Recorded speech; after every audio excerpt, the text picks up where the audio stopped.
Assalamualaikum warahmatullahi wabarakatuh. Halo anak-anak hebat, apa kabar kalian? Semoga dalam keadaan sehat dan semangat dalam belajar. Bertemu kembali bersama Ibu Ana di mata pelajaran Bahasa Indonesia. Yuk kita berpetualang ke Taman Ilmu Pengetahuan. Pada era sekarang, berita menjadi menu utama dalam deretan makanan harian.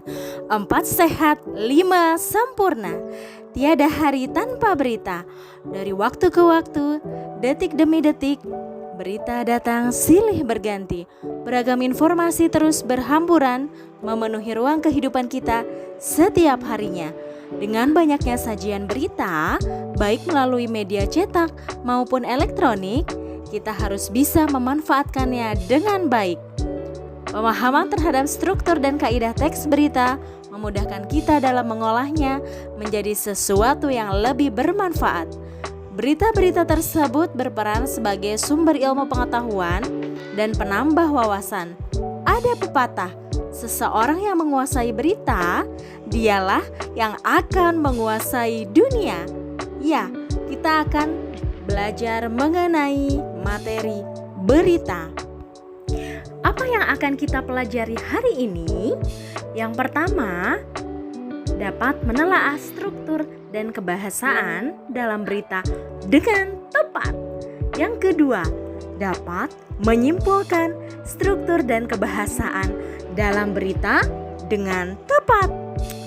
Nah, dari gambar yang kalian lihat, kira-kira apa ya yang terjadi di peristiwa tersebut? Ya, betul sekali. Para Basarnas sedang memfokuskan pencarian gempa di Cianjur dalam 3 area. Ya, anak-anak, kita harus tahu dulu nih, apa definisi dari berita. Berita adalah informasi, warta, pengetahuan terbaru tentang suatu kejadian atau peristiwa.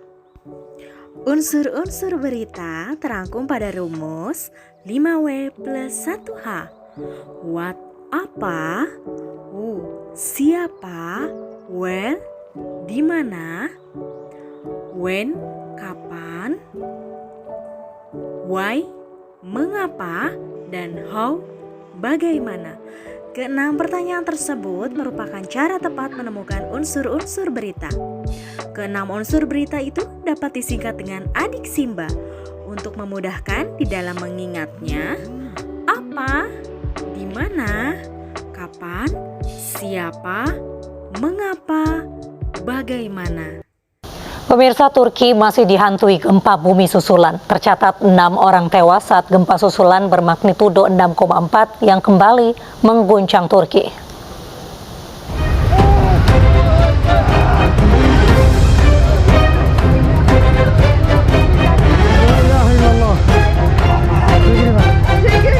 Enam orang tewas serta ratusan orang terluka dalam gempa susulan yang terjadi di wilayah perbatasan Turki dan Suriah pada Senin malam. Gempa susulan terjadi hanya 2 minggu setelah gempa besar menewaskan lebih dari 47.000 orang dan menghancurkan ratusan ribu rumah. Gempa berkekuatan 6,4 berpusat di dekat kota Turki, Antakya, dan dirasakan di Suriah, Mesir, hingga Libanon. Saat gempa susulan terjadi, masyarakat terkejut hingga berlarian untuk menyelamatkan diri. Badan Penanggulangan Bencana Turki mencatat lebih dari 6.000 gempa susulan terjadi setelah 2 gempa bumi besar mengguncang Turki pada 6 Februari 2023. Afad bahkan memperingatkan gempa susulan setelah gempa dahsyat melanda selatan Turki juga akan terus terjadi.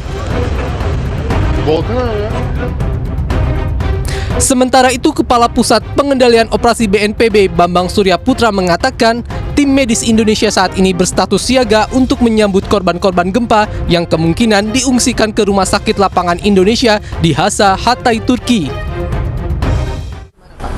Ya, dari update yang kami dapatkan dari pihak AFAD atau BNPB di Turki, per pagi ini didapat catatan 217 korban terluka dan kemudian 3 korban meninggal. Dan kami menstandby-kan penuh seluruh sumber daya kita, yaitu INASAR dan juga INA IMT untuk standby membantu korban-korban yang mungkin akan juga diungsikan pada lokasi-lokasi rumah sakit lapangan kita. Sementara tim Indonesia Search and Rescue atau INASAR yang telah menyelesaikan misi kemanusiaannya selama 8 hari di Turki tengah menunggu perkembangan terkini terkait gempa susulan yang terjadi. Baik anak-anak, bagaimana? Sudah selesai menontonnya? Dari berita yang sudah kalian tonton, temukan unsur-unsur berita tersebut bersama teman kelompokmu secara berdiskusi. Gunakanlah ke-6 pertanyaan seperti itu untuk menemukan unsur-unsur berita itu. Dengan pertanyaan, peristiwa apa yang terjadi? Siapa yang mengalami peristiwa itu? Di mana peristiwa itu terjadi? Kapan peristiwa itu terjadi? Mengapa peristiwa itu terjadi? Dan bagaimana proses terjadinya peristiwa itu? Silahkan dijawab. Berita dapat disajikan melalui media cetak atau media elektronik. Struktur berita. Susunan informasi di dalam suatu pemberitaan tersaji dalam pola piramida terbalik. Bagian awal merupakan bagian pokok dan semakin ke bawah, berita itu merupakan perincian-perinciannya yang sifatnya cenderung tidak penting. Bisa kita lihat, yang pertama ada judul, kemudian ada kepala berita, disusul dengan tubuh berita, dan yang terakhir adalah ekor berita. Dengan struktur penyajian informasi seperti itu, segi kepentingan suatu informasi semakin ke bawah, semakin berkurang. Sebaliknya, informasi yang paling penting terletak pada bagian atas. Oleh karena itu, jika kita tidak cukup waktu untuk mendengarkan keseluruhan informasi dengan hanya memperhatikan bagian awalnya, kita telah cukup mendapatkan informasi pokok yang merangkum keseluruhan isi berita. Kaidah-kaidah kebahasaan berita. Yang pertama, menggunakan bahasa baku. Kedua, kalimat langsung. Ketiga, konjungsi bahwa. Keempat, konjungsi temporal dan kronologis. Kelima, keterangan waktu. Dan yang keenam, kata kerja mental. Di dalam teks berita, kata-kata dan kalimat-kalimat memiliki kaidah atau aturan tersendiri. Kaidah-kaidah tersebut dapat dijadikan sebagai ciri ataupun pembeda dengan jenis teks lainnya. Kaidah-kaidah yang dimaksud sebagai berikut. Penggunaan bahasa bersifat standar atau baku. Hal ini untuk menjembatani pemahaman banyak kalangan. Bahasa standar lebih mudah dipahami oleh umum. Bahasa yang bersifat populer ataupun yang kedaerahan akan dihindari oleh media-media nasional. Penggunaan kalimat langsung sebagai variasi dari kalimat tidak langsungnya. Kalimat langsung ditandai oleh 2 tanda petik ganda dan disertai keterangan penyertanya. Penggunaan kalimat langsung terkait dengan pengutipan pernyataan-pernyataan oleh narasumber berita. Contoh, masyarakat, wisatawan, dan pendaki tidak diperbolehkan mendaki dan beraktivitas dalam radius 2 km dari kawah Gunung Slamet, paparnya. Penggunaan konjungsi bahwa yang berfungsi sebagai penerang kata yang diikutinya. Hal itu terkait dengan pengubahan bentuk kalimat langsung menjadi kalimat tidak langsung. Contoh, sejumlah staf Adpel Manado mengatakan bahwa Kepala Adpel Manado sudah pulang. Penggunaan kata kerja mental atau kata kerja yang terkait dengan kegiatan dari hasil pemikiran. Kata-kata yang dimaksud antara lain memikirkan, membayangkan, berasumsi, berpraduga, berkesimpulan, dan beranalogi. Contoh, mereka memikirkan solusi untuk bisa keluar dari peristiwa-peristiwa yang memilukan itu. Penggunaan fungsi keterangan waktu dan tempat sebagai konsekuensi dari perlunya kelengkapan suatu berita yang mencakup unsur kapan dan di mana. Contoh, sekitar pukul 12.45 waktu Indonesia bagian Barat, langit Riau tampak mendung. Penggunaan konjungsi temporal atau penjumlahan seperti kemudian, sejak, setelah, awalnya, akhirnya. Hal ini terkait dengan pola penyajian berita yang umumnya mengikuti pola kronologis atau urutan waktu. Contoh, sekitar pukul 12.45 waktu Indonesia bagian Barat, Sabtu 15 Maret 2014, langit Riau tampak mendung. Tak lama kemudian, hujan yang diharapkan semua masyarakat akhirnya pun turun. Hujan yang turun di siang bolong ini memang tidak terlalu deras. Nah, sekarang kita akan mencoba bersama-sama menganalisis struktur dan kaidah kebahasaan berita dengan teks berita yang berjudul Mengenalkan Bencana Alam kepada Anak-anak dengan Mendongeng di Taman. Mengenalkan bencana alam kepada anak-anak dengan mendongeng di taman. Sumber liputan6.com. Bencana alam datang tanpa diduga. Kadang sebagian orang menganggap bencana merupakan peringatan dari Maha Kuasa. Namun secara keilmuan, hal itu merupakan penyeimbangan alam terhadap sesuatu yang tidak stabil. Alam merelaksasi dirinya agar semuanya mendapatkan porsi yang sama. Penyebabnya antara lain ulah manusia yang serakah dalam memenuhi kebutuhan kehidupan dan selalu mengeksplorasi alam dengan porsi yang tidak tepat, seperti pembangunan pemukiman, sarana umum, kebutuhan perhiasan, sandang, pangan, dan papan. Semuanya dilakukan tanpa menghiraukan keseimbangan alam. Saat alam menyelaraskan dirinya, manusia menudingnya sebagai bencana, sehingga diperlukan pengertian soal bencana itu sendiri agar berbagai kalangan masyarakat mau hidup selaras dengan alam. Tak terkecuali anak-anak.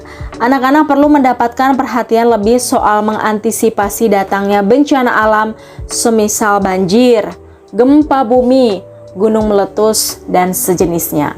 Alasannya sederhana, anak-anak bersama lansia merupakan kelompok yang rentan menjadi korban saat terjadinya bencana alam. Penyampaian soal antisipasi bencana terhadap anak-anak ini dilakukan dengan bahasa tutur dan dimengerti. Ya, dengan bercerita atau mendongeng soal antisipasi atau mitigasi bencana, seperti yang dilakukan komunitas pahlawan bencana, mereka berkelanjutan mengkampanyekan mitigasi bencana melalui medium cerita bergambar atau dongeng kepada anak-anak pada Kamis 15 November 2018. Apalagi di kota Bandung sendiri, potensi terjadinya bencana alam sangat tinggi. Saat pra-bencananya sendiri ini masih banyak orang-orang yang belum tahu harus seperti apa dan sosialisasi tahapan sebelum bencana itu seperti apa. Kata Priyangga Diatmika ditemui di Taman Lansia, Jalan Diponegoro, Bandung, ditulis Kamis 29 bulan November tahun 2018. Priyangga menuturkan bahwa komunitasnya banyak menemukan kasus sebagian masyarakat panik saat terjadinya bencana. Itu disebabkan ketidaktahuan untuk bertindak saat terjadinya bencana karena minimnya informasi soal mitigasi, terutama bagi anak-anak. Baik, kita akan menganalisis strukturnya terlebih dahulu. Masih ingat tidak anak-anak? Struktur teks berita ada apa saja? Ya, pertama adalah judul berita. Judul berita yakni mengenalkan bencana alam kepada anak-anak dengan mendongeng di taman. Kemudian untuk kepala berita ada di paragraf pertama mengenai bencana alam datang tanpa diduga. Kadang sebagian orang menganggap bencana merupakan peringatan dari Maha Kuasa. Namun, secara keilmuan, hal itu merupakan penyeimbangan alam terhadap sesuatu yang tidak stabil. Sebelum masuk ke struktur berikutnya, Ibu mau tanya terlebih dahulu nih, ada berapa jumlah paragraf pada teks berita dengan judul "Mengenalkan Bencana Alam kepada Anak-anak dengan Mendongeng di Taman"? Ya, betul sekali, ada 6 paragraf. Selanjutnya kita ke struktur teks berita tubuh berita, yakni paragraf ke 2-5. Alam merelaksasi dirinya agar semuanya mendapatkan porsi yang sama. Penyebabnya antara lain ulah manusia yang serakah dalam memenuhi kebutuhan kehidupan dan selalu mengeksplorasi alam dengan porsi yang tidak tepat, seperti pembangunan pemukiman, sarana umum, kebutuhan perhiasan, sandang, pangan, dan papan. Semuanya dilakukan tanpa menghiraukan keseimbangan alam. Berikutnya kita masuk ke struktur ekor berita. Ada di paragraf ke-6. Priangga menuturkan komunitasnya banyak menemukan kasus sebagian masyarakat panik saat terjadinya bencana. Itu disebabkan ketidaktahuan untuk bertindak saat terjadinya bencana karena minimnya informasi soal mitigasi terutama bagi anak-anak. Nah, sekarang kita akan menganalisis setelah struktur, kita ke kaidah kebahasaan teks berita yang tadi sudah kita baca mengenai mengenalkan bencana alam kepada anak-anak dengan mendongeng di taman. Kita analisis sesuai dengan kaidah kebahasaannya. Yang pertama, kebakuan bahasa. Contoh kalimatnya bisa kita ambil di kalimat bencana alam datang tanpa diduga. Kadang sebagian orang menganggap bencana merupakan peringatan dari Maha Kuasa. Kemudian kita ke kalimat langsung. Nah, kalimat langsung masih ingat kan ciri dari kalimat langsung? Teman-teman bisa sebutkan ada kalimat pada kalimat yang mana? Ya, saat prabencananya sendiri ini masih banyak orang-orang yang belum tahu harus seperti apa dan sosialisasi tahapan sebelum bencana itu seperti apa, kata Priangga Diatmika. Kita ke konjungsi bahwa. Kalian sudah menemukan belum kalimat yang ada konjungsi bahwanya? Priangga menuturkan bahwa komunitasnya banyak menemukan kasus sebagian masyarakat panik saat terjadinya bencana. Kemudian kita ke konjungsi temporal. Apakah kalian menemukan? Ya, tidak ada dalam teks berita tersebut, tidak ada ya untuk konjungsi temporal. Kita ke keterangan waktu. Nah, dongeng kepada anak-anak pada Kamis 15 November 2018. Itu sangat jelas sekali ya yang termasuk keterangan waktu. Dan satu lagi kita ke kata kerja mental. Kadang sebagian orang menganggap bencana merupakan peringatan dari Maha Kuasa. Bagaimana? Mudah bukan? Mari kita simpulkan bersama pembelajaran hari ini. Untuk struktur berita, susunannya yang pertama ada judul berita, kemudian kepala berita, tubuh berita, dan ekor berita. Susunannya tersaji dalam pola piramida terbalik. Karena segi kepentingan suatu informasi semakin ke bawah, semakin berkurang. Kemudian kita ke kaidah-kaidah kebahasaan berita. Ada apa saja? Bahasa baku, kalimat langsung, konjungsi bahwa, konjungsi temporal dan kronologis, keterangan waktu, dan kata kerja mental. Kita cukupkan sekian untuk pembelajaran materi teks berita. Terima kasih telah berpetualang ke Taman Ilmu Pengetahuan bersama Ibu Ane. Sampai jumpa di pembelajaran selanjutnya. Tetap semangat dan wassalamualaikum warahmatullahi wabarakatuh.